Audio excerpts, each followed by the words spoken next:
Hi friends, I hope you're doing well. In today's video I'm going to take you to the front. I feel like I spend a lot of time in the back, so I'll take you to the front and I'm going to plant up some beautiful annuals. As I've been telling you guys about these Snapdragons, they were supposed to not return and they came back, so I'm going to put a lot in the front and hopefully these would also come back for me the following year. Tell me if you have a budget for annuals or you just buy as you see. I'm trying to be good, so to speak, and not just buy as I see. So I'm trying to plant these beautiful Snapdragons in the front so I will get the blooms and not buy annuals where you have to plant them every year over and over. Anyway, so let's go in the front and let's put these guys in the ground. I have this batch and I have some white ones over here. All right friends, so here we in the front. Yes, the tulips are taking forever for the foliage to die back. As you know, with your tulips you have to wait until the foliage turns brown and then you can trim it off and then you can plant around it. So with these ones you just have to have patience, but they're almost there. So I'm gonna go ahead and just put some Snapdragons in between without disturbing the tulip bulbs.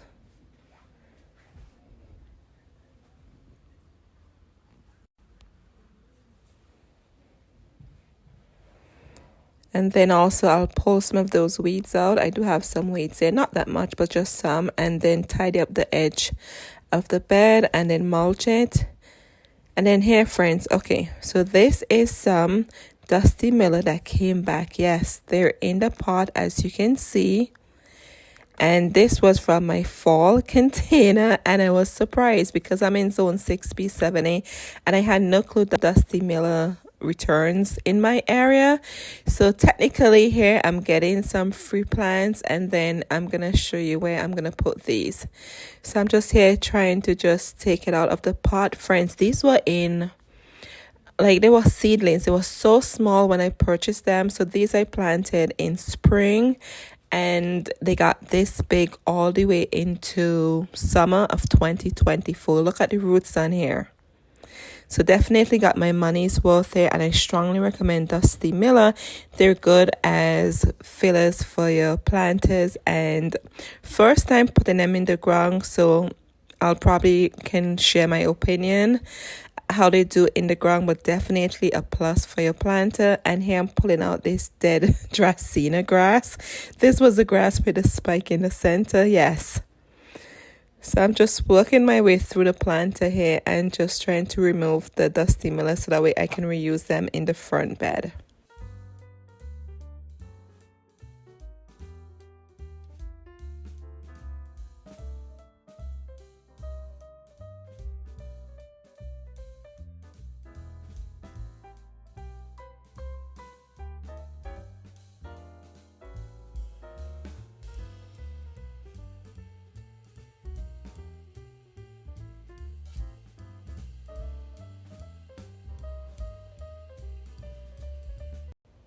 All right friends, here they are. Look at that. So this one on the right, I just purchased these for some planters.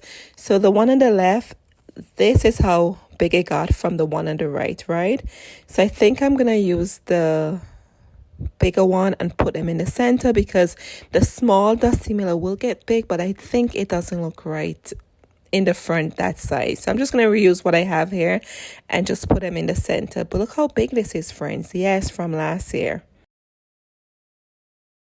And friends, I wish I could dig out those daffodils next to me there, but I can't because as you know, you have to wait until the foliage turns brown in order for the plant to rejuvenate the bulb and all that good stuff. So you can't pull out your bulbs when the foliage is that green. You have to wait until it's brown. That's why I'm leaving the foliage looking like that. But anyway, so here I am just putting the Dusty Miller in the ground.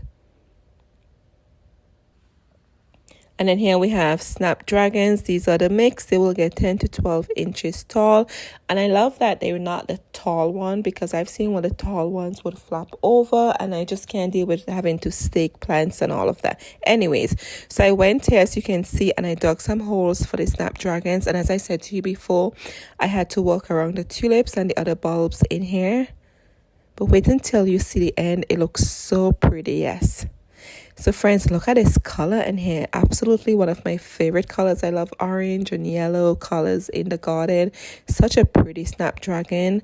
I purchased these from a local private garden center and they come in all different colors. So I can't wait for these to return next year, and then obviously next year they're gonna be much fuller and they're gonna look much vibrant. But hey, you just have to have patience, right? And then hopefully I don't have to spend money buying annuals all over again next year. So fingers crossed, let's see what happens next year.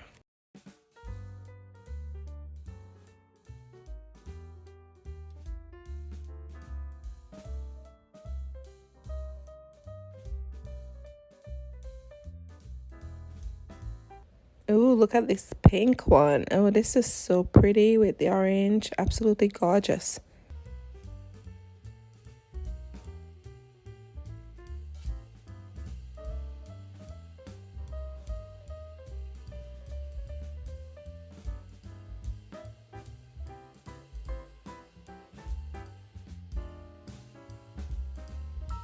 Let me know if you've planted snapdragons before, the shorter ones, and what you think about them. And friends, those I planted, I told you, from Walmart last year in the winter. Yes, they were blooming. I'm like, why am I seeing color in the garden in the winter? They were blooming. So I'm telling you, I strongly recommend Snapdragon. It probably depends on what zone you're in. I know they're hardy from maybe zone 7 or so and up. But check your zone first, and you can simply do so by just Googling your zip code, and you see what zone you're in by a zip code, and then you could see what hardiness the plants are.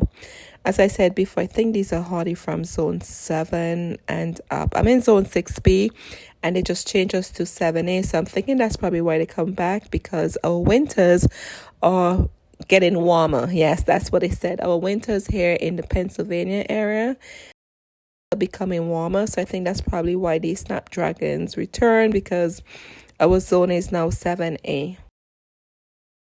But anyway, so here I'm just looking through, trying to find a good spot to tuck these in. I know that tulips, they look so untidy and messy, but it is what it is, right? All right, friends, I dug some holes here, as you can see. So let's go ahead and put these snapdragons in the holes.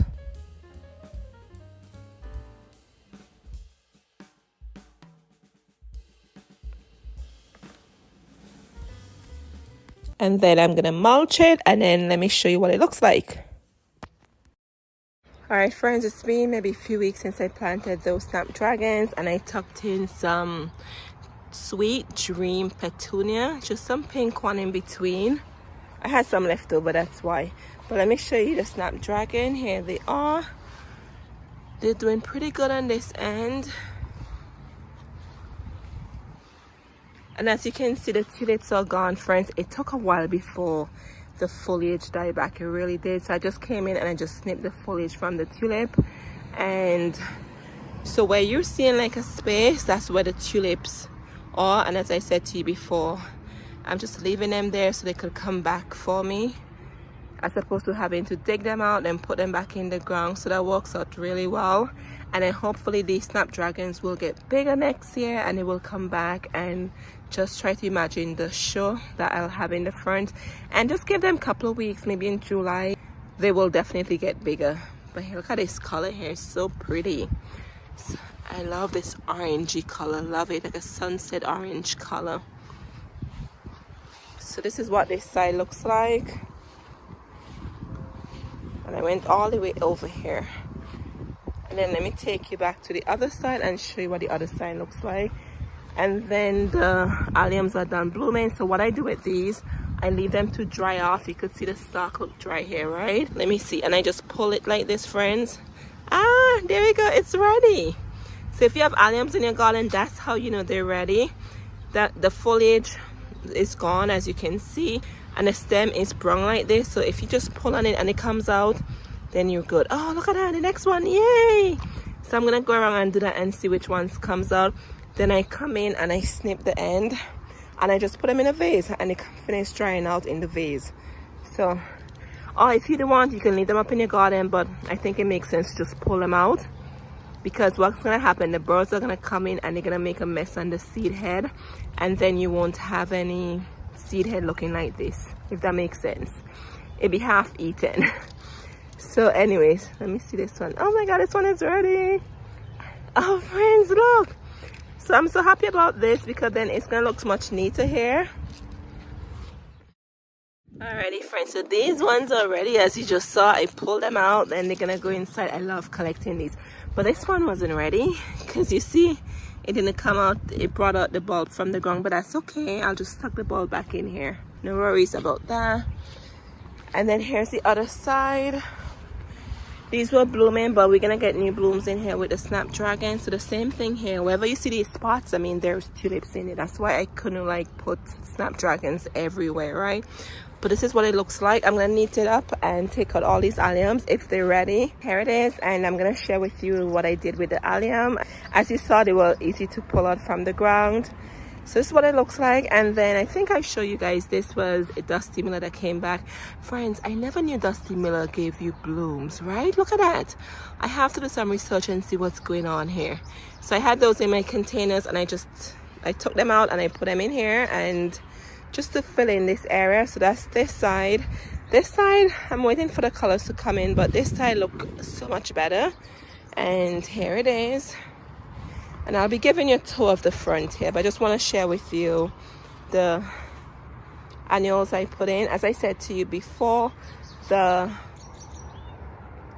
Snapdragon should not return, but it has been returning. That's why I decided to plant them here, so that way I don't have to spend money every year to put some annuals in this area. But friends, let me walk over here with you, and guess what?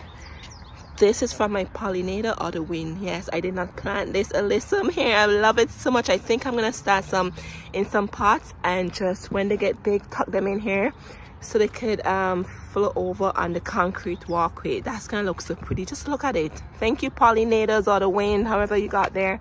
But let's go up here and let me show this to you. Alrighty friends, look at this. I was able to get this much from those I just pull out the ground. Do you hear that? Yep. So you can see it's dry right now, and then the heads just need to dry off. And then friends, let me show you exactly what I was telling you before. Look at this. I went inside and I got this for you. These are from last year. Yes, I got this antique vase. I love anything antique, old stuff like that. And I have this on my side table inside. And then these are from my garden. Yes, some people spray paint them. I don't do that. I just cut them and let it dry off like this. And they're so pretty, and they're such a different piece for your dry floral arrangements, right? And let me show you something. Do you see that? That's the seeds. So I've been collecting these seeds. If I want in winter, I could just put them in the ground and I'll get more alliums that way.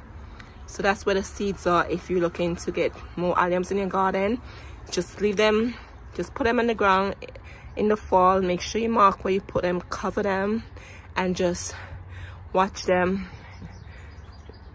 germinate for you in spring. And that's how you get more allium in your garden. But look at this. Isn't this pretty? Yep.